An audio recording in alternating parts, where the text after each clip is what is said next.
కేంద్ర బడ్జెట్పై తీవ్రంగా స్పందించారు సీఎం రేవంత్ రెడ్డి. కేంద్రంలోని మోదీ సర్కార్పై ఆయన నిప్పులు చెరిగారు. కేంద్ర బడ్జెట్లో తెలంగాణ పట్ల కక్షపూరితంగా వ్యవహరించారని సీఎం రేవంత్ రెడ్డి మండిపడ్డారు. వికసిత్ భారత్ లోని తెలంగాణ భాగం కాదన్నట్లుగా కేంద్రం తీరు ఉందని ధ్వజమెత్తారు. బీహార్, ఏపీకి తప్ప ఇతర రాష్ట్రాలకు కేటాయింపులు లేకపోవడం దారుణమన్నారు. ఓట్లు, సీట్లు మాత్రమే తెలంగాణ నుంచి కావాలి కానీ తెలంగాణ ఆత్మ గౌరవం పట్ల కేంద్ర ప్రభుత్వానికి ఎలాంటి పట్టింపు లేదని మరోసారి రుజువైందన్నారు సీఎం రేవంత్ రెడ్డి. బడ్జెట్ లో తెలంగాణకు నిధులు కేటాయించాలని కోరుతూ ఢిల్లీకి 14 సార్లు వెళ్లి వినతి పత్రాలు ఇచ్చినా తెలంగాణ రాష్ట్రానికి ఎలాంటి నిధులు కేటాయించలేదని సీఎం రేవంత్ ఆవేదన వ్యక్తం చేశారు. ప్రధాని మోదీని తాము పెద్దన్నగా భావించామని, తెలంగాణకు పెద్దన్నగా న్యాయం చేయాలని, నిధులు కేటాయించాలని ప్రధాని మోదీతో పాటు కేంద్ర మంత్రులను కోరినా ప్రయోజనం లేకపోయిందన్నారు. కేంద్ర బడ్జెట్ లో కనీసం తెలంగాణ అనే పదాన్నే ఉచ్చరించలేదని సీఎం రేవంత్ అన్నారు. కేంద్ర మంత్రిగా ఉన్న కిషన్ రెడ్డి ఇవాళ తెలంగాణ ప్రజలకు సమాధానం చెప్పాలని సీఎం రేవంత్ రెడ్డి డిమాండ్ చేశారు. బీజేపీ అధ్యక్షుడిగా నరేంద్ర మోడీ మంత్రివర్గంలో యూనియన్ కేబినెట్ మినిస్టర్ గా కిషన్ రెడ్డి బాధ్యత వహించాలి. తెలంగాణకు జరిగిన అన్యాయానికి తెలంగాణ ప్రజలకు వెంటనే క్షమాపణలు చెప్పి తక్షణమే మోదీ మంత్రివర్గం నుంచి కిషన్ రెడ్డి తప్పుకోవాలి అని ముఖ్యమంత్రి రేవంత్ రెడ్డి డిమాండ్ చేశారు. సహచర మంత్రివర్గ సభ్యులు దామోదర్ రాజనరసింహ గారు, పొన్నం ప్రభాకర్ గారు, పొంగులేటి శ్రీనివాసరెడ్డి గారు, సీతక్క, వేం నరేందర్ రెడ్డి గారు, డాక్టర్ రోహిన్ రెడ్డి గారు ఈ పత్రికా సమావేశంలో పాల్గొని ఈరోజు కేంద్ర ప్రభుత్వం ప్రవేశపెట్టిన వికసిత్ భారత్ 2047 బడ్జెట్లో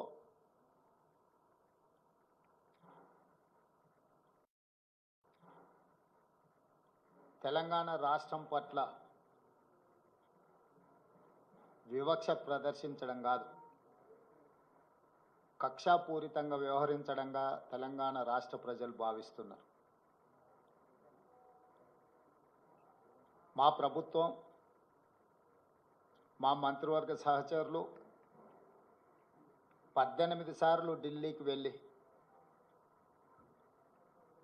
ప్రధానమంత్రి, హోంశాఖ మంత్రి, ఇతర మంత్రులను, ప్రభుత్వ ఉన్నతాధికారులను కలిసి రాష్ట్ర పునర్విభజన చట్టంలో పొందుపరిచిన, పార్లమెంట్ ఆమోదించి హక్కులను కల్పించిన విషయంతో పాటు ఈ 10 సంవత్సరాలలో గత ప్రభుత్వం వివక్ష వల్ల, గత ప్రభుత్వం యొక్క అసమర్థత వల్ల జరిగిన నష్టాన్ని కూడా సవరించి తెలంగాణ రాష్ట్రానికి అవసరమైన నిధులను విడుదల చేయాలి అని చెప్పి మేము ప్రయత్నం చేసినాం. స్వయంగా నేనే 3 సార్లు ప్రధానమంత్రిని కలిసిన. మొదటిసారి తెలంగాణ రాష్ట్రంలో ప్రభుత్వం ఏర్పడిన వెంటనే నేను, ఉప ముఖ్యమంత్రి బట్టి విక్రమార్క గారు ప్రధానమంత్రి గారిని కలిసి ఎన్నికలు ముగిసిపోయినాయి, వివక్ష లేని, వివాదాలు లేని సత్సంబంధాలను రాష్ట్ర కేంద్ర ప్రభుత్వాల మధ్యలో నెలకొల్పి అభివృద్ధికి ఒకరికొకరం సహకరించుకొని ముందుకు వెళ్తామని మొదటిసారి కలిసి చెప్పడం జరిగింది.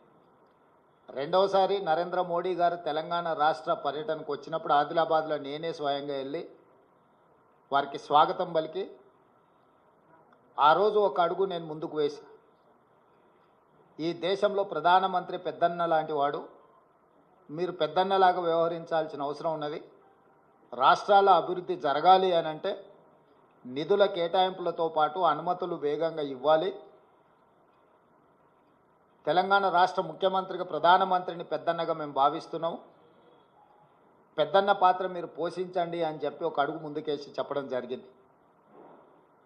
ఆ తర్వాత జాతీయ ఎన్నికల తర్వాత నరేంద్ర మోడీ గారు 3వసారి ప్రధానమంత్రిగా బాధ్యత స్వీకరించిన తర్వాత ఇప్పటి బడ్జెట్లో తెలంగాణ రాష్ట్రానికి అవసరమైన నిధులను, అవసరమైన ప్రణాళికను పొందుపరిచి తద్వారా తెలంగాణ రాష్ట్రానికి సహకరించమని చెప్పి 3వసారి ఢిల్లీకి వెళ్ళి ప్రధానమంత్రి గారిని కలవడం జరిగింది. అన్ని సందర్భాలలో బేసిజాలకు తావు ఇవ్వకుండా, అనవసరమైన వివాదాలకు అవకాశం ఇవ్వకుండా ఈ దేశ ప్రధానమంత్రి వివిధ రాష్ట్రాల ముఖ్యమంత్రులకు పెద్దన్నలాగా ఉండాలి, మిమ్మల్ని మేము పెద్దన్నగా భావిస్తున్నాం. మా రాష్ట్రానికి చాలా సంవత్సరాలుగా వివక్ష జరుగుతున్నది కాబట్టి ఈ వివక్షను తొలగించి మా నిధులు కేటాయించండి అని వారిని కలిసి చెప్పడం జరిగింది. కేంద్ర ప్రభుత్వంలో ఉన్న మంత్రులందరినీ కూడా కలిసి విజ్ఞప్తి చేయడం జరిగింది. కానీ ఈరోజు వికసిత్ భారత్ 2047లో 48,21,000 కోట్ల రూపాయలతోని బడ్జెట్లు ప్రవేశపెట్టి అదేవిధంగా బడ్జెట్ మొత్తం సారాంశాన్ని చూస్తే మొత్తం బడ్జెట్లో తెలంగాణ అనే పదాన్ని నిషేధించిండ్రు. తెలంగాణ అనే పదాన్ని కూడా పలకడానికి కేంద్ర ప్రభుత్వము ఇష్టపడడం లేదు. 10వ బడ్జెట్ సమావేశాల సందర్భంగా ప్రధానమంత్రి గారు తెలంగాణ రాష్ట్ర ఏర్పాటు ప్రక్రియను తప్పుపట్టినప్పుడు తెలంగాణ రాష్ట్ర ఏర్పాటు ప్రక్రియనే పార్లమెంటు విధి విధానాలు ఉల్లంఘించి ఏర్పడింది అని అన్నప్పుడు వారి మనసులో ఇంత కక్ష ఉంది తెలంగాణ పట్ల అనేది తెలంగాణ ప్రజలు ఊహించలేదు. వారు మొదటి నుంచి ఎందుకో తెలంగాణ పట్ల వివక్ష కాదు కక్ష చూపిస్తున్నట్టుగా అనిపిస్తుంది. గతంలో కేంద్రంలో ఉండే ప్రభుత్వాలకు ప్రతిపక్ష పార్టీలు అధికారంలో ఉన్న రాష్ట్రాల పట్ల వివక్ష చూపిస్తారని చర్చ జరిగితే అది ఎట్లుంటుందో మాకు అర్థం కాలేదు. కానీ ఇప్పుడు నరేంద్ర మోడీ గారి ప్రభుత్వము వివక్ష కాదు కక్షాపూరితంగా తెలంగాణ ప్రజల పట్ల వ్యవహరించింది అని చెప్పి స్పష్టంగా మా ప్రభుత్వం భావిస్తున్నది. ఏపీ పునర్విభజన చట్టంలో భాగంగా ఆంధ్రప్రదేశ్కు రాజధాని నిర్మించడానికి, ఆంధ్రప్రదేశ్కు పోలవరం నిర్మించడానికి, ఆంధ్రప్రదేశ్లో వెనుకబడిన జిల్లాలకు నిధులను కేటాయించడానికి ఎన్ని రకాలుగా ఆంధ్రప్రదేశ్కు నిధులను కేటాయించాలనో అన్నిటికీ ఆంధ్రప్రదేశ్ పునర్విభజన చట్టాన్ని ప్రస్తావిస్తూ ఆ నిధుల కేటాయించడానికి ఒక అవకాశంగా తీసుకున్నారు. ఆంధ్రప్రదేశ్కి ఇచ్చే నిధులను ఆంధ్రప్రదేశ్కు ఎందుకు ఇస్తున్నారని మేము అడగడం లేదు. పునర్విభజన చట్టంలో భాగంగా ఆంధ్రప్రదేశ్కు నిధులు ఇచ్చినప్పుడు పునర్విభజన చట్టంలో భాగంగా తెలంగాణకు నిధులు ఇవ్వాలన్న బాధ్యత కేంద్ర ప్రభుత్వానికి లేదా?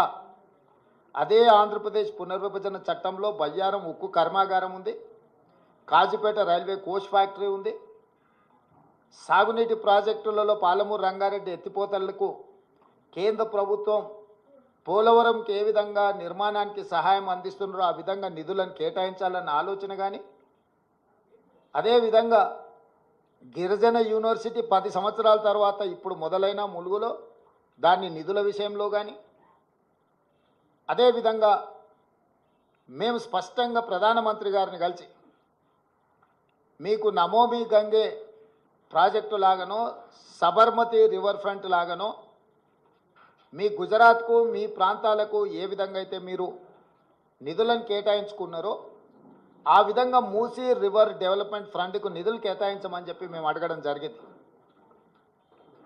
విశ్వనగరంగా విస్తరిస్తున్న 5 ట్రిలియన్ ఎకానమీ అని పదే పదే చెప్పే నరేంద్ర మోడీ గారు మీ ఆలోచన ఈ దేశం 5 ట్రిలియన్ ఎకానమీకి చేర్చుకోవాలంటే భారతదేశంలో 5 మహానగరాలలో హైదరాబాద్ నగరం ఒకటి.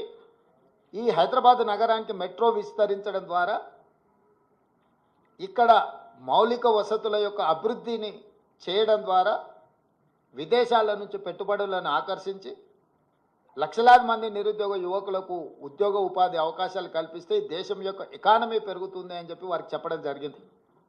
కానీ మెట్రోకు కానీ మూసీ రివర్ డెవలప్మెంట్ ఫ్రంట్ విషయంలో కానీ RRR రీజనల్ రింగ్ రోడ్ విషయంలో కానీ ఏ విషయంలో కూడా ఈ బడ్జెట్లో ఒక్క రూపాయి కూడా తెలంగాణకు ఇవ్వడానికి ప్రయత్నం చేయలేదు. ఆనాడు యూపీఏ ప్రభుత్వంలో కేటాయించిన ITIR కారిడార్ను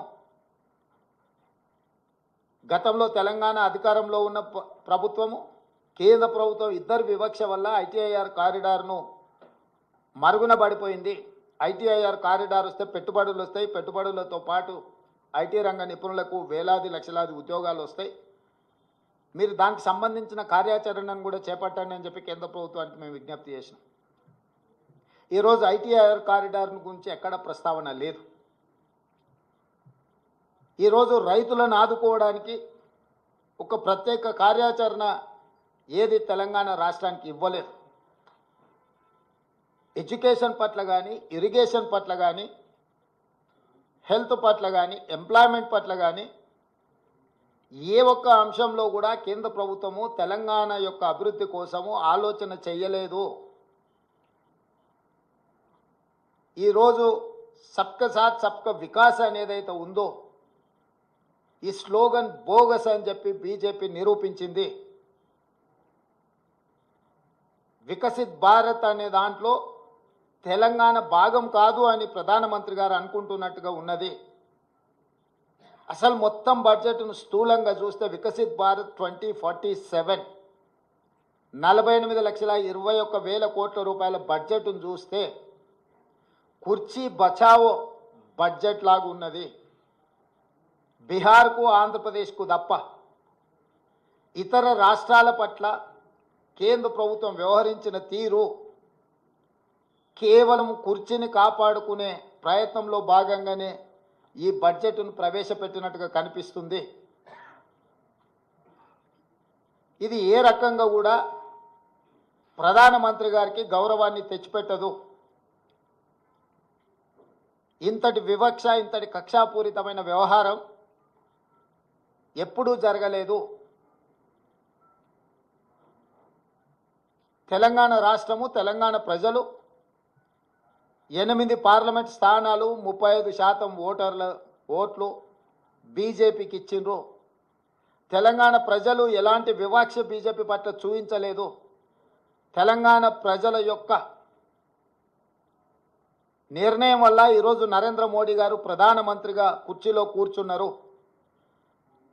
8 సీట్లను తెలంగాణ రాష్ట్రం నుంచి గెలిపిస్తే కృతజ్ఞత చూపించాల్సిన బీజేపీ, కేంద్ర ప్రభుత్వం, నరేంద్ర మోడీ గారు తెలంగాణ పట్ల కక్షాపూరితంగా వ్యవహరించారు. ఎన్నికల కంటే ముందు నేను పదే చెప్పిన ఓట్లు, సీట్లు మాత్రమే తెలంగాణ నుంచి కావాలి, కానీ తెలంగాణ ఆత్మగౌరవం పట్ల కేంద్ర ప్రభుత్వానికి ఎలాంటి పట్టింపు లేదు అని. ఈరోజు అదే విధంగా కేంద్ర ప్రభుత్వం వ్యవహరించింది. కేంద్ర మంత్రిగా ఉన్న కిషన్ రెడ్డి గారు ఈరోజు తెలంగాణ ప్రజలకు సమాధానం చెప్పాలి. బీజేపీ అధ్యక్షుడిగా నరేంద్ర మోడీ గారి మంత్రివర్గంలో యూనియన్ క్యాబినెట్ మినిస్టర్గా కిషన్ రెడ్డి గారు బాధ్యత వహించాలి. తెలంగాణకు జరిగిన అన్యాయానికి తెలంగాణ ప్రజలకు క్షమాపణ చెప్పి తక్షణమే మోడీ మంత్రివర్గం నుంచి తప్పుకోవాలి కిషన్ రెడ్డి గారు. ఇంతటి వివక్ష ఎప్పుడూ జరగలేదు. కేవలం కుర్చీ కోసం మౌనంగా ఉండడం ఇది సమంజసం కాదు. కిషన్ రెడ్డి గారు ఈరోజు తెలంగాణకు బయ్యారం ఉక్కు కర్మాగారం, Kazipet railway coach factory, IIM, ప్రతి రాష్ట్రంలో ఐఐఎం ఉంది. మేము ఐఐఎం కావాలి తెలంగాణ రాష్ట్రంలో లేదు అనిస్తే ధర్మేంద్ర ప్రధాన్ గారు నాకు లేఖ రాశారు, మీ రాష్ట్రానికి ఐఐఎం ఇవ్వము అని. భారతదేశంలో ప్రతి రాష్ట్రంలో విద్యార్థులు చదువుకోవడానికి ఐఐఎంలు ఉన్నప్పుడు తెలంగాణ రాష్ట్రానికి ఎందుకు ఇవ్వరు? నేను ప్రధానమంత్రి గారిని కలిసి స్వయంగా ఐఐఎంకు లెటర్ ఇస్తే ప్రధానమంత్రి గారు సంబంధిత శాఖ మంత్రికి పంపిస్తే ధర్మేంద్ర ప్రధాన్ గారు నాకు లేఖ రాసిండ్రు 3 రోజుల క్రితం, మీ తెలంగాణ రాష్ట్రానికి ఐఐఎం ఇవ్వము అని. ఎందుకు ఇవ్వరు? ఐఐఎం మనకి ఇవ్వనప్పుడు కిషన్ రెడ్డి గారు ఎందుకు కొనసాగుతున్నాడు కేంద్ర మంత్రిగా? పాలమూరు రంగారెడ్డి ఎత్తిపోతలకు కేంద్ర ప్రభుత్వం ఎందుకు నిధులు ఇవ్వను అంటుంది? పోలవరం నిర్మాణానికి 1000 కోట్ల రూపాయలు ఇచ్చే కేంద్ర ప్రభుత్వం ఎందుకు పాలమూరు రంగారెడ్డి ఎత్తిపోతలకు కేంద్ర ప్రభుత్వం ఆర్థిక సహాయం చేయనంటుంది? అమరావతి నిర్మాణానికి 1000 కోట్ల రూపాయలు ఇస్తా అంటున్న కేంద్ర ప్రభుత్వం హైదరాబాదు నగరంలో మెట్రో విస్తరణకు కానీ, మూసీ రివర్ డెవలప్మెంట్ ఫ్రంట్కు కానీ, రీజనల్ రింగ్ రోడ్ కోసం కానీ, వరంగల్లో, ఆదిలాబాదులో ఏర్పాటు చేయాలనుకుంటున్న ఎయిర్పోర్టులకు ఎందుకు ప్రత్యేకంగా నిధులు ఇవ్వరు అని చెప్పి కేంద్ర ప్రభుత్వాన్ని తెలంగాణ రాష్ట్ర ప్రభుత్వం ప్రశ్నిస్తున్నది. పెద్దన్నగా మేము భావిస్తుంటే మీరు దుర్మార్గంగా వ్యవహరిస్తున్నారు. ప్రధానమంత్రి వివక్ష లేని వికసిత్ భారత్ కోసం ప్రయత్నం చేయాలి. కానీ కేంద్ర ప్రభుత్వం ప్రవేశపెట్టిన బడ్జెట్ బీహార్ ఆంధ్రప్రదేశ్ కోసం ప్రత్యేకంగా ఈ సమావేశాలను ఏర్పాటు చేసి నిధులు కేటాయించినట్టుగా ఉన్నది. కేవలం క్విడ్ ప్రోకో మీరు మాకు మద్దతు ఇవ్వండి, ప్రభుత్వాన్ని కాపాడుకోవడానికి మేము అన్ని రాష్ట్రాలను దోషి మీ రాష్ట్రాలల్లో నిధులు విడుదల చేస్తామనే విధంగా ఉన్నది. అందుకే ఈ బడ్జెట్ కుర్చీ బచావో బడ్జెట్, కుర్చీ లాలూచిలో, ప్రధానమంత్రి లాలూచిలో బీజేపీ తెలంగాణ ప్రజల యొక్క హక్కులను, తెలంగాణ రాష్ట్ర అభివృద్ధిని కాలరాస్తున్నది. ఇది ఏమాత్రం ఇక్కడి ప్రజలు సహించరు, మా ప్రభుత్వం ఊరుకోదు. మా నిరసనను తప్పకుండా పార్లమెంట్ బడ్జెట్ సమావేశాలలో మా పార్లమెంట్ సభ్యులు ప్రధానమంత్రికి తెలియజేస్తారు. 8 మంది ఎంపీలను బీజేపీకి ఇస్తే మౌనంగా ఉండొచ్చేమో, బానిసలుగా తల వంచుకొని మోడీ ముందు నిలబడి ఉండొచ్చేమో, కానీ కాంగ్రెస్ నుంచి గెలిచిన 8 మంది పార్లమెంట్ సభ్యులు మిగతా పార్లమెంట్ సభ్యులను అందరిని కూడా సమన్వయం చేసుకొని తెలంగాణ ప్రజల యొక్క హక్కుల కోసం ఖచ్చితంగా పార్లమెంట్లో నిరసన తెలుపుతారు. ఆంధ్రప్రదేశ్ పునర్విభజన చట్టము అని అంటే కేవలం ఆంధ్రప్రదేశ్కే నిధుల విడుదల కాదు. ఆంధ్రప్రదేశ్ పునర్విభజన చట్టం అనేది తెలంగాణ రాష్ట్రానికి కూడా వర్తిస్తుంది. ఇది అవగాహన రాహిత్యమా, కక్షాపూరితమైన వివక్షణ? బీజేపీ నాయకత్వం చెప్పాలి తెలంగాణ ప్రజలకు సమాధానం. మేము ఎంత ఫ్రెండ్లీగా ఉండడానికి ప్రయత్నం చేసినా, ఎంత కేంద్ర ప్రభుత్వం నుంచి సహకారాన్ని పొందాలని మేము చేస్తున్న ప్రయత్నాలు ఏవి ఇది తెలంగాణ ప్రజల చేతగానితనం కాదు, ఇది తెలంగాణ ప్రజల యొక్క మంచితనం. అందుకే సవరించిన బడ్జెట్లోనైనా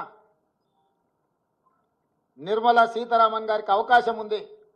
బడ్జెట్ను సవరించి బయ్యారం ఉక్కు కర్మాగారం, Kazipet railway coach factory, Palamuru Rangareddy ఎత్తిపోతల సాగునీటి ప్రాజెక్టుకు అవసరమైన నిధులు, మూసీ రివర్ డెవలప్మెంట్ కోసం గోదావరి జలాలను తీసుకొచ్చి ఉస్మాన్ సాగర్, హిమాయత్ సాగర్కి అనుసంధానం చేయడానికి అవసరమైన నిధులను, మూసీ రివర్ ప్రాంతాన్ని, పరివాహక ప్రాంతాన్ని, కలుషితమైన ఈ నగరాన్ని ఈ కాలుష్యం నుంచి కాపాడడానికి అవసరమైన నిధులను, మెట్రోను విస్తరించడానికి అవసరమైన నిధులను,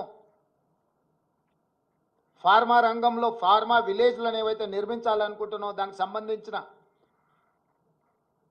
ఇన్ఫ్రాస్ట్రక్చర్ కోసం అవసరమైన నిధులను సవరించిన బడ్జెట్లో పెట్టి వ్యవహరిస్తున్న విధానాన్ని మార్చుకొని కక్షలు వివక్షలు పక్కన పెట్టి తెలంగాణ రాష్ట్ర అభివృద్ధికి సహకరించాలి. అట్లా కాకుండా వ్యవహరిస్తే భారతీయ జనతా పార్టీకి తెలంగాణ రాష్ట్రంలో నూకలు చెల్లినట్టే. ఉపన్యాసాలు ఇవ్వడం కాదు కిషన్ రెడ్డి గారు, ఢిల్లీ నుంచి ఏం నిధులు తెచ్చినావు ప్రజలకు జవాబు చెప్పు. మీ చేతగానితనం, మీ బలహీనత, మీ మౌనము, మీ బానిస మనస్తత్వము తెలంగాణకు తీరని అన్యాయం చేస్తుంది. మోడీ గారు ప్రధానమంత్రి పదవి కోసము 48,21,000 కోట్ల రూపాయలను బీహార్కు, ఆంధ్రప్రదేశ్కు తాకట్టు పెట్టినట్టు కేంద్ర మంత్రి పదవి కోసం కిషన్ రెడ్డి తెలంగాణ హక్కులను మోడీ గారి దగ్గర తాకట్టు పెట్టి తెలంగాణకు అన్యాయం చేస్తున్నాడు. అందుకే రేపటి జరగబోయే శాసనసభ సమావేశాలలో ప్రశ్నోత్తరాల సమయం పూర్తి అయిన వెంటనే మా లెజిస్లేటివ్ అఫైర్స్ మినిస్టర్ మిత్రుడు శ్రీధర్ బాబు గారికి నేను సూచన చేస్తున్నా, ఈ వివక్షను, ఈ కక్షాపూరితమైన వ్యవహారాన్ని తిరస్కరిస్తూ తెలంగాణ హక్కులను కాపాడడానికి శాసనసభలో చర్చించి తీర్మానం చేసి అధికారికంగా ప్రధానమంత్రి గారికి తెలియజేయడానికి అవసరమైన అన్ని రకాల చర్యలను రేపు శాసనసభలో మీరు బాధ్యత తీసుకొని క్వశ్చన్ అవర్ తర్వాత దీని మీద చర్చకు ఉపక్రమించండి అని చెప్పి మా సహచర మంత్రుడికి నేను సూచన చేస్తున్నా. ఈ వివక్ష మంచిది కాదు. ఈ వివక్షనే తెలంగాణ రాష్ట్రం అవతరించడానికి, ఈ వివక్షనే ఇతరుల యొక్క ఆధిపత్యం మీద ప్రజలు ఇచ్చిన తీర్పు, ఈ రాష్ట్ర ప్రజలు ఇచ్చిన తీర్పు 2023 మళ్ళీ మీరు తెలంగాణ ప్రజలను మళ్ళొక్కసారి కార్యాచరణ చేపట్టే విధంగా మాకు తప్పని పరిస్థితి కల్పించవద్దు అని చెప్పి ప్రధానమంత్రి గారికి నేను విజ్ఞప్తి చేస్తున్నా. భారతీయ జనతా పార్టీ 8 మంది పార్లమెంట్ సభ్యులకు కూడా నేను సూచన చేస్తున్నా. అదేవిధంగా ఎంఐఎం పార్లమెంట్ సభ్యుడు కూడా నేను విజ్ఞప్తి చేస్తున్నా. కాంగ్రెస్ పార్లమెంట్ సభ్యులతో పాటు తెలంగాణ పార్లమెంటు 17 మంది సభ్యులు రాజ్యసభలో ఉన్న వాళ్ళు కూడా ఈ అవసరమైన నిరసన కార్యక్రమానికి సహకరించాలి. మీ చిత్తశుద్ధిని నిరూపించుకోవాలి. రాష్ట్రం యొక్క హక్కులను, రాష్ట్రం యొక్క అనుమతుల కోసం రాజకీయాలకు అతీతంగా అందరం కలిసికట్టుగా నిలబడి కొట్లాడాల్సిన సమయం, సందర్భం వచ్చింది. కాబట్టి ఈరోజు తెలంగాణ రాష్ట్రానికి బడ్జెట్లో తీరని అన్యాయం జరిగింది. నరేంద్ర మోడీ గారు వివక్షపూరితంగా కక్ష సాధింపు చర్యలకు పాల్పడుతున్నాడు తెలంగాణ ప్రజల పట్ల. దీన్ని తీవ్రంగా కాంగ్రెస్ పార్టీ, మా ప్రభుత్వము ఖండిస్తుంది. దీనికి సంబంధించిన కార్యాచరణ అటు పార్లమెంటులోనూ ఇటు శాసనసభలోనూ తప్పకుండా నిరసన కార్యక్రమం చేపట్టడం జరుగుతుంది.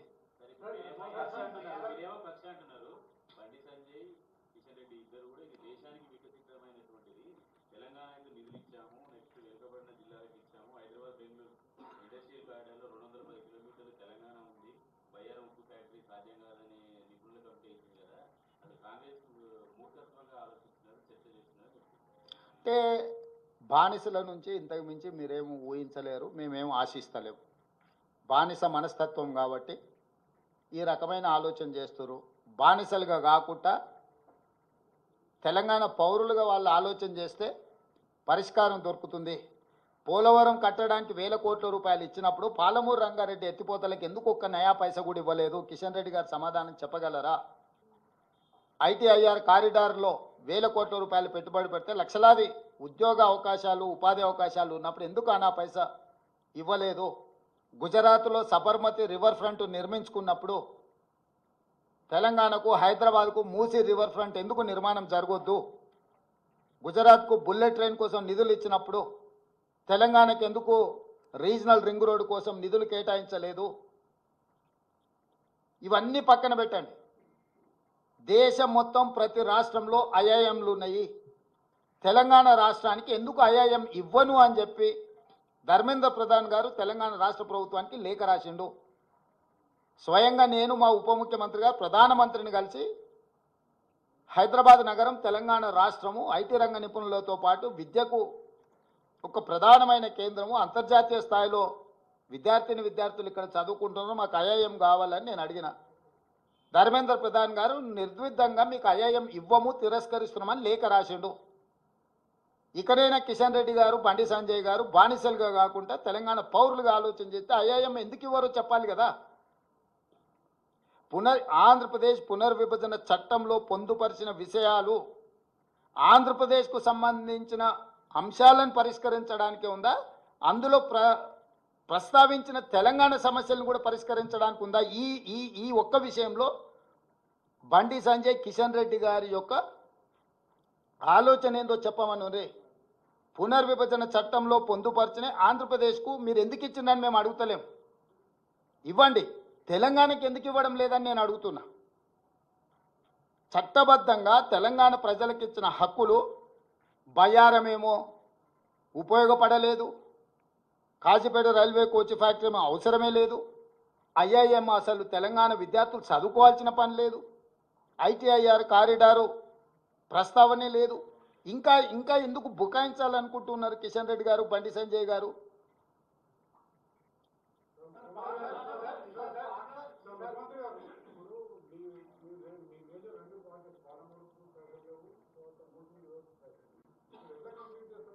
డెఫినెట్గా చేస్తాం. మా ప్రణాళికలు మాకు ఉంటాయి. దయాదాక్షిణ్యాల మీద ఈ రాష్ట్రం ఏర్పడి లేదు. మా సొంత ఆలోచనలు, విధానాలు, నిధుల సేకరణకు అవసరమైన కార్యాచరణ మా దగ్గర ఉంది. కానీ మా లెజిటిమేట్ రైట్, కేంద్ర ప్రభుత్వం నుంచి మా హక్కుల కోసం మేము కొట్లాడుతున్నాము. మా హక్కును కాలు రాయడము, మా పట్ల వివక్ష చూపించడము, మా పట్ల కక్షాపూరితంగా వ్యవహరించడాన్ని మేము నిరసన తెలుపుతున్నాము.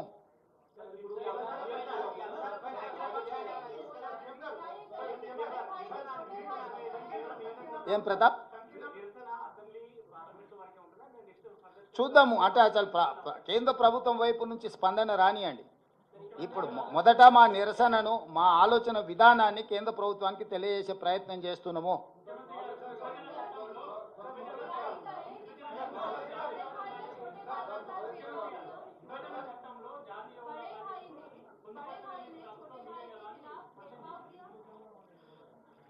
हम लोग समझ रहा है प्रधानमंत्री हर प्रदेश के मुख्यमंत्री का बड़ा भाई, मगर बड़ा भाई जो कुर्सी पे बैठा है वो बड़ापन नहीं दिखा रहा है। उनके लिए खाली कुर्सी बचाने के लिए इस बजट को इस्तेमाल किए। ये एनडीए का मतलब नायडू नीतीश डिपेंडेंट अलायंस। आज के तारीख में नरेंद्र मोदी जी एनडीए का मतलब भी और कुछ कहना चाह रहा है। नायडू नीतीश डिपेंडेंट अलायंस सब सारे बजट बिहार और आंध्र प्रदेश को देकर कुर्सी बचाने के लिए प्रधानमंत्री जी कोशिश कर रहा है। हर किस तेलंगाना की जनता माफ नहीं करते भारतीय जनता पार्टी को। 8 सीट दिया हुआ है तेलंगाना से, मगर ये 8 एमपी लोग बॉन्डेड लेबर जैसा मोदी के सामने सर झुका के जीने के लिए कोशिश कर रहा है। हर तेलंगाना के जनता ये सब सारे देख रहा है, आंखों के सामने दिख रहा है। इसीलिए हम लोग तेलंगाना के ओर से जो Andhra Pradesh state reorganisation act में जो कानून बनाया, Bayyaram steel factory, Kazipet railway coach factory, triple IT, IIM, Palamuru Rangareddy lift irrigation के बजट और बाकी के जितने सारे कानून में लागू किए सब सारे हम लोग मांग रहा है। ये किसी का मेहरबानी नहीं है, ये हमारा हक है। पहले से हम लोग ये कह रहे हैं कि केंद्रीय सरकार को तेलंगाना सरकार ने 1 रुपये टैक्स के पेमेंट किए तो 43 पैसा हम लोगों को मिल रहा है, मगर बिहार को तो 7 रुपये मिल रहा है। 1 रुपये बिहार से टैक्स अगर कलेक्शन हुए तो बिहार को 7 रुपये मिल रहा है, उत्तर प्रदेश को 6 रुपये मिल रहा है। क्यों ये विवक्षा?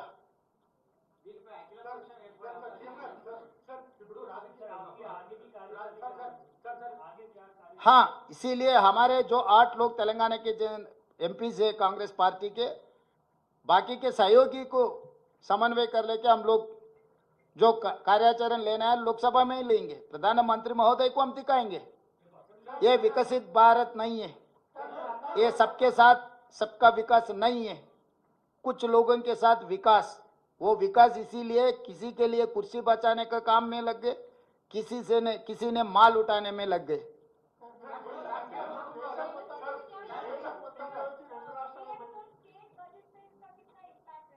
या डेफिनेटली ये तेलंगाना स्टेट बजट पे अक्सर होने वाले हैं, क्योंकि हम लोग ये सोचे थे कि Musi river development front, regional ring road, metro के साथ साथ पालमूर रंगारेड्डी लिफ्ट इरिगेशन के लिए कुछ इसमें अनाउंस आने वाले थे।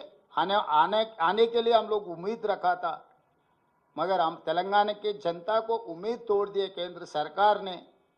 अभी आगे असेंबली में कल चर्चा कर लेके आगे कार्रवाई शुरू करेंगे।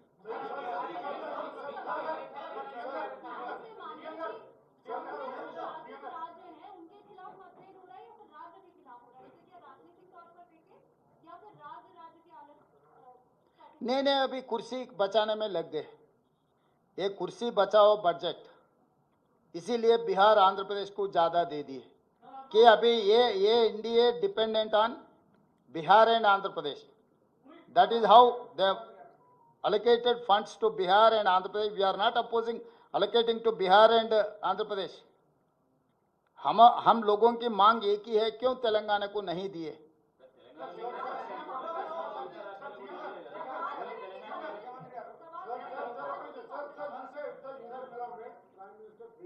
Yes. So what did you So everything, whatever I have spoken,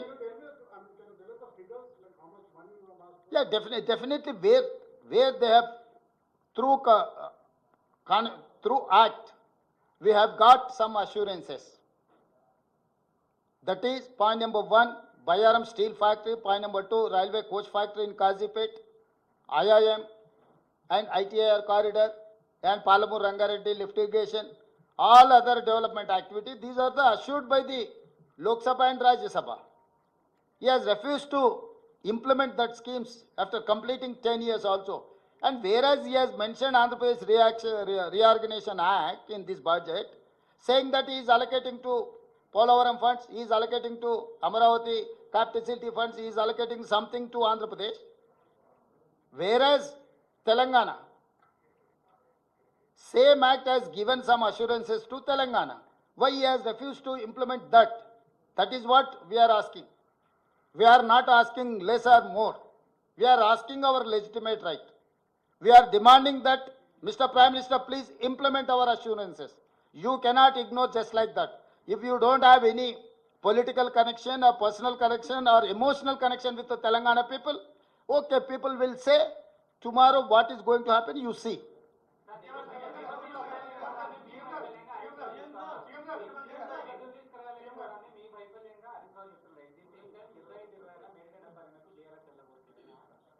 ఇక ఇప్పుడు వాళ్ళ గురించి ఎందుకు, చచ్చిపోయిన పాముల గురించి మనం చర్చ చేసుకున్నా కూడా ప్రయోజనం లేదు. ఇప్పుడు తీసుకోవాల్సిన కార్యాచరణ మీదనే మనం చర్చ చేద్దాము.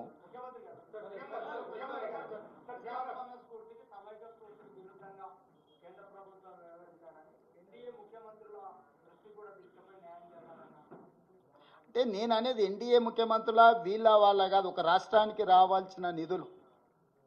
నేను వాస్తవంగా దక్షిణాది ముఖ్యమంత్రుల సమావేశాన్ని ఏర్పాటు చేసి రాబోయే రోజుల్లో దక్షిణాదికి జరుగుతున్న అన్యాయం విషయంలో చర్చించాలనుకున్నా. మేము తమిళనాడుకు కర్ణాటక ముఖ్యమంత్రులకు సమాచారాన్ని చేరవేసినాము. మిగతా వాళ్ళు కలిసి వస్తే మంచిదే, కేరళ, ఆంధ్రప్రదేశ్, పాండిచ్చేరి, లేదంటే అట్లీస్ట్ ఈ 3 రాష్ట్రాల ముఖ్యమంత్రులను సమన్వయం చేసుకొని దక్షిణాది రాష్ట్రాల పట్ల చూపిస్తున్న వివక్ష, దక్షిణాది రాష్ట్రాల ప్రజలను ఓటింగ్ మిషన్లుగా, సీట్లు గెలిపించే యంత్రాలుగా మాత్రమే నరేంద్ర మోడీ గారు బీజేపీ భావిస్తున్నది. ఈ వివక్ష ఎక్కువ కాలము చెల్లదు. దీర్ఘకాలికంగా ఈ వివక్ష ఇలాగే కొనసాగితే అది ఇంకొక ఉద్యమానికి దారితీసే ప్రమాదం పొంచి ఉన్నది. ఇది కేంద్ర ప్రభుత్వానికి చెప్పదలుచుకున్నాం స్పష్టంగా.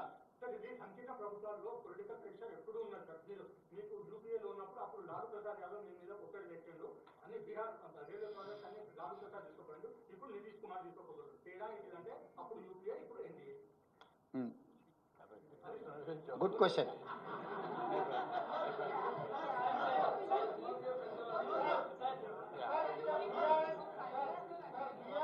Yeah, definitely. We will try our level best. We don't ignore appropriate forums. Prime Minister is the important person or responsible person to sanction budget or permissions. Definitely we will try our level best to reach our goal.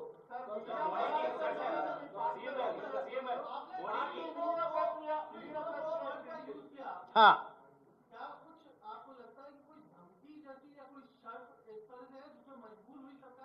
Sanjay ji, हमारा मतलब quid pro को के मतलब है कुर्सी बचाने के लिए नजराना दे रहा है बिहार। ये मैं इसीलिए कहा एनडीए का मतलब नायडू नीतीश डिपेंडेंट अलायंस। सो प्रधानमंत्री कुर्सी बचाने के लिए बिहार और आंध्र प्रदेश को ज्यादा पैसे देने के लिए कोशिश कर रहा है। This is called quid pro को। तो इसीलिए हम लोग ये कह रहे हैं कि हम लोग खामोश बैठने वाले नहीं है। हम इन लोगों में नहीं है कि मोदी जी के सामने, केंद्र सरकार के सामने सर झुककर बैठने वाला नहीं है। हम लोग जो हक है, हक के लिए हम लोग लड़ेंगे।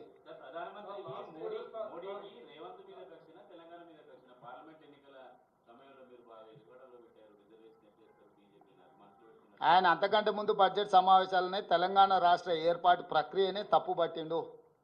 తల్లిని చంపి పిల్లని బతికిచ్చిండ్రు, తలుపులు మూసి కాంగ్రెస్ పార్టీ బిల్లు పాస్ చేసింది అన్నప్పుడే ఆయన మనసులో ఏముందో, ఆయన మనోగతం ఏందో తెలంగాణ ప్రజలకు అర్థమైంది. అయినా కూడా తెలంగాణ ప్రజలు ఏదైనా మేలు జరగకపోతుందని 8 ఎంపీలను గెలిపించిండ్రు. 8 మంది ఎంపీలు ప్రగల్భాలు పలికిండ్రు కదా, కేంద్రం నుంచి నిధులు తీసుకొస్తాం, అనుమతులు తీసుకొస్తాం, తెలంగాణను అసలు అద్భుతంగా గుజరాత్ మోడల్లో అభివృద్ధి చేస్తామని చెప్పిండ్రు కదా ఎంపీలకు నిలబడ్డోళ్ళు. గెలిచిన వాళ్ళు ఈరోజు ఎందుకు మౌనంగా ఉన్నారు?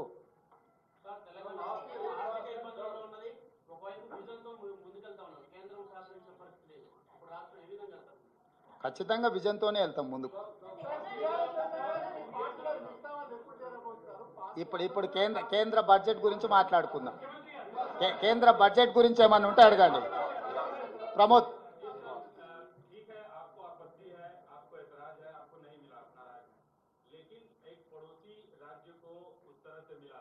क्योंकि पड़ोसी राज्य की अर्थव्यवस्था पे पड़ोसी राज्य को फायदा होता है, जैसा तेलंगाना से आंध्र पे कुछ लोग डिपेंडेंट है, वहाँ की इकोनॉमी उस पर डिपेंड करती है।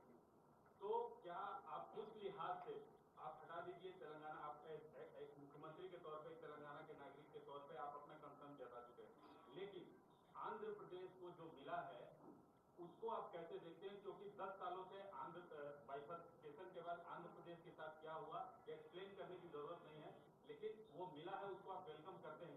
प्रमोद जी, मैं मेरी बात साफ आपके सामने रख चुका है। Andhra Pradesh reorganisation act for Andhra Pradesh as well Telangana, तो आंध्र प्रदेश रीऑर्गेनाइजेशन एक्ट को आप पढ़ने में ही गलती कर रहे हैं। पूरा निर्मला सीतारामन जी का जितने भी पेजेस बजट रख चुकी है पूरा देखो, कहीं तेलंगाना के शब्द भी नहीं है। इतना विवक्षा क्यों तेलंगाना के खिलाफ? तेलंगाना के नाम लेने के लिए भी मोदी जी सरकार तैयार नहीं है। क्यों 8 एमपी दिए हम लोग, इसीलिए आप लोग तेलंगाना के नाम भी लेने के तक अब तैयार नहीं है। ये गलत है। नहीं भाई, आंध्र प्रदेश को देने दो, बिहार को देने दो, और कोई प्रदेश राज्य को देने दो, हमको कोई एतराज नहीं है, हमको कोई आपत्ति नहीं है। बगल में क्यों दिए, ऐसे विवक्षा की बात हम लोग नहीं कहते। हमारा हक हम मांग रहा है। हमारा हक मोदी जी या भारतीय जनता पार्टी ने नहीं छीन ले सकते। हमारे हक के लिए हम लोग लड़ रहा है। आप पीसीसी प्रेसिडेंट हैं, आपकी पार्टी की पीसीसी प्रेसिडेंट शर्मिला जी की भी यही राय है? हाँ, नो, शर्मिला जी को पूछना है, मुझे पूछे तो मैं क्या कहूँ।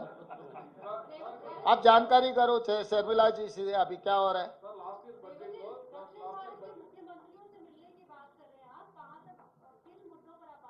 सब साउथ के delimitation of parliament seats, budget allocation, other permissions जितने बीमारू स्टेट्स को दे रहे, बिहार, मध्य प्रदेश, उत्तर प्रदेश, राजस्थान, जो इलाके को, जो राज्यों को जो पैसे मिल रहा है, साउथ को क्यों नहीं मिल रहा है? ये विवक्षा के खिलाफ हम लोग लड़ना चाह रहे हैं। इसीलिए हम लोग ये कोशिश करेंगे कि तमिलनाडु को और कर्नाटक को आगे जो हमारे साथ में आएंगे, सब लोगों को साथ में लेकर आगे चलाने के लिए हम कोशिश करेंगे।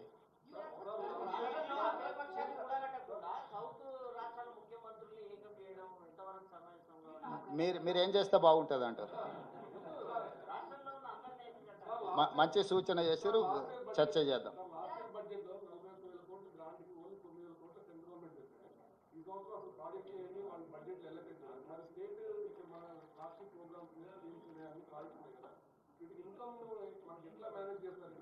శ్రీనివాస్ గారు, మీరు అర్థం చేసుకోండి, మనం ఇప్పుడు హక్కుల కోసం మాట్లాడుతున్నాం. మన హక్కులు వాళ్ళు కాల రాసినంత మాత్రాన మనం చచ్చిపోతామని మీరు భావించకండి. బ్రతికుండడం ఎలాగో, అభివృద్ధి చెందడం ఎలాగో మాకు తెలుసు. 75 సంవత్సరాలలో దాదాపుగా 50 సంవత్సరాలుగా పైగా ఎన్నో వివక్షల్ని, ఎన్నో విపత్కర పరిస్థితులను ఎదుర్కొని పరిపాలనను అందించి దేశాన్ని ఆర్థిక సంక్షోభం నుంచి అభివృద్ధి పదం వైపు నడిపించింది కాంగ్రెస్ పార్టీ. ఈ సంక్షోభం నుంచి కూడా రాష్ట్రాన్ని బయటపడేసే ప్రణాళిక, వ్యూహం మా దగ్గర ఖచ్చితంగా ఉంది. కానీ ఈరోజు మేము మాట్లాడుతున్నది మా హక్కులను నరేంద్ర మోడీ గారు కాల రాసిండ్రు. నరేంద్ర మోడీ గారు హక్కులను కాల రాస్తుంటే కిషన్ రెడ్డి గారు మౌనంగా తల వంచుకొని మోడీ గారి బానిసలాగా వ్యవహరిస్తున్నారు 8 మంది బీజేపీ పార్లమెంట్ సభ్యులు. ఈ విషయాన్ని మీకు తెలంగాణ ప్రజలకు వివరించడానికి పత్రికా సమావేశం ఏర్పాటు చేయడం జరిగింది. దీనికి సంబంధించి రేపు శాసనసభలో పూర్తి స్థాయిలో చర్చకు పెడతాము. ఇంతకుముందు మిత్రులు అడుగుతున్నారు కదా ఎవరు అందరినీ కూడగట్టాలని. శాసనసభలో చర్చ పెట్టడం అంటేనే అందరినీ కూడగట్టడం అని. సో రేపు ఎవరు ఎటువైపు ఉన్నారో, విలీనాల ప్రక్రియలో ఎవరు పాల్గొంటున్నారో, చీకటి ఒప్పందాలకు ఎవరు ప్రయత్నం చేస్తున్నారో, ఎవరిని ఎవరు కౌగిలించుకోవాలనుకుంటున్నారో, ఇవన్నీ కూడా పాలకు పాలు నీళ్లకు నీళ్లు రేపు శాసనసభలో ప్రశ్నోత్తరాల సమయం తర్వాత స్పీకర్ గారు అనుమతి తీసుకొని ఈ చర్చకు ముందుకెళ్తాము. ఆ చర్చలో అందరి రంగులు బయటపడతాయి. ఇక కలిసి వస్తారో కాలగర్భంలో కలిసిపోతారో నేను చెప్పలేను కదా. నేను అందరు కలిసి తెలంగాణ రాష్ట్ర హక్కులను సాధించుకున్నామని చెప్తున్నా. సభలో వాళ్ళ విధానం ఏందో వాళ్ళు చెప్పనియండి. అందుకే ఈరోజు సూచన చేస్తున్నా ప్రధాన ప్రతిపక్ష నాయకుడు మాజీ ముఖ్యమంత్రి చంద్రశేఖరరావు గారికి తెలంగాణ హక్కుల మీద, తెలంగాణ నిధుల మీద కేంద్ర ప్రభుత్వం మీద ఒత్తిడి తీసుకొచ్చి రాబట్టుకోవాలని ఏదైతే రేపు సభలో చర్చ జరగబోతుందో వారు శాసనసభకు వచ్చి చర్చలో పాల్గొని కేంద్ర ప్రభుత్వాన్ని నిలదీసి రాష్ట్రాన్ని నిధులను, రాష్ట్రానికి అవసరమైన అనుమతులను సాధించడానికి వారు కలిసి రావాలి. వారు సభకు వస్తే వారు తెలంగాణ ప్రజల పక్షాన నిలబడ్డట్టు, వారు సభకు రాకపోతే యాజ్ ఇట్ ఈస్గా కిషన్ రెడ్డితో పాటు కేసీఆర్ గారు కూడా మోడీ ముందు మొకరిల్లినట్టు మౌనమే బానిసత్వానికి పర్యాయపదంగా భావించాల్సి వస్తుంది. ధన్యవాదాలు.